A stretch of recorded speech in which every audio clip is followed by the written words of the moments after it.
कांग्रेस के प्रदेश अध्यक्ष अजय राय जी हिमाचल प्रदेश से बीजेपी सांसद कंगना रनौत का वो निष्कासन मांग रहे हैं। बीजेपी उनको निष्कासित करे, ये प्रदेश अध्यक्ष जी की मांग है।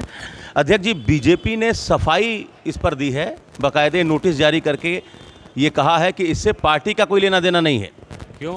ये भाजपा की मेंबर पार्लियामेंट हैं कि नहीं है? मैं पूछना चाहूँगा भाजपा के लोगों से कि कमल के फूल पर जीत कर आई हैं ना, तो कैसे भाजपा से मतलब नहीं है?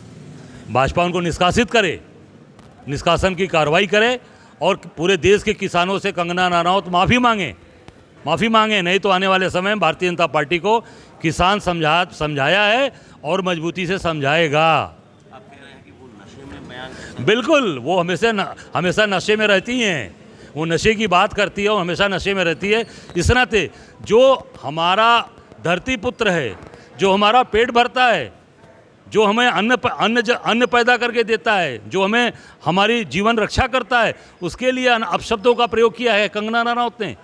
ये पूरे देश के किसान का, पूरे देश का अपमान है। बांग्लादेश के मुद्दे पर आपके शहर में एक बड़ी जन जागरूक रैली निकाली गई।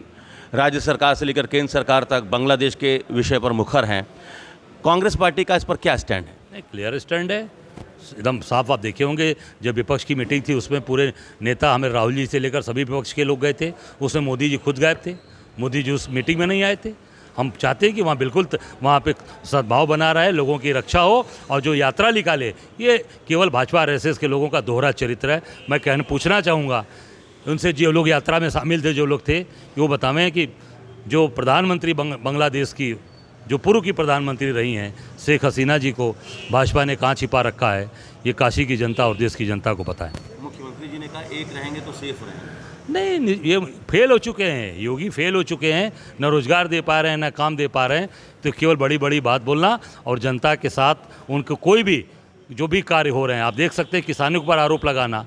किसान इस देश का नागरिक नहीं है क्या? वो हिंदू नहीं है? आपकी सांसद बोल रही हैं ना, वो मुसलमान उसमें नहीं है क्या? आप उस पर आरोप लगा रहे हो। मैं निश्चित इतना ही कहना चाहूँगा कि ये फेल हो चुकी है सरकार, अपने फेलवर को बचाने के लिए। बसपा सुप्रीमो ने भी आप लोगों पर आरोप लगाया है कि गेस्ट हाउस कांड के समय कांग्रेस की जो जिम्मेदारी थी आप लोगों ने पूरा नहीं की। नहीं, हमेशा कांग्रेस अपनी जिम्मेदारियों से कभी नहीं हटी है, हमेशा खड़ी रही है।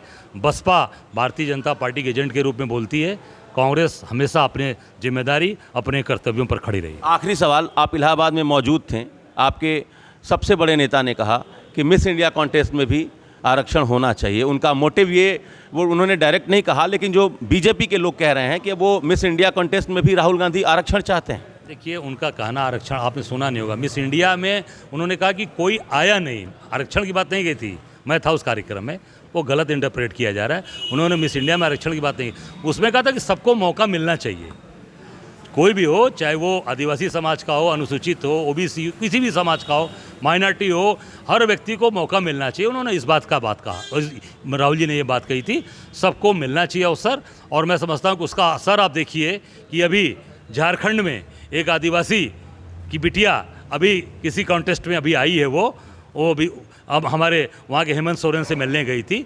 तो निश्चित तौर से इससे लोगों का मनोबल बढ़ेगा, लोग आगे आएंगे और पार्टिसिपेट करेंगे।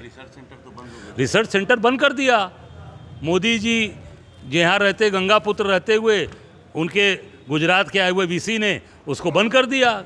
अब गंगा जी का क्या उस गंगा जी में गंदगी गिर रही है, गंगा जी का पानी कैसा है, मैला है कि साफ है, अब पता ही नहीं चलेगा। मालवीय जी का मिशन था, गंगा के ऊपर वो संस्था खुली थी और मोदी जी के रहते वो संस्था बंद हो गई। ये तो महामना के नाम पर जो संस्था खुली थी, गंगा रिसर्च से जुड़ी हुई जो संस्था थी, उसको गुजरात के आए वीसी ने बीएचयू में उस सेंटर को बंद कर दिया। ये कहना है कांग्रेस के प्रदेश अध्यक्ष अजय राय का। Amit Singh, TV9 UP, Varanasi.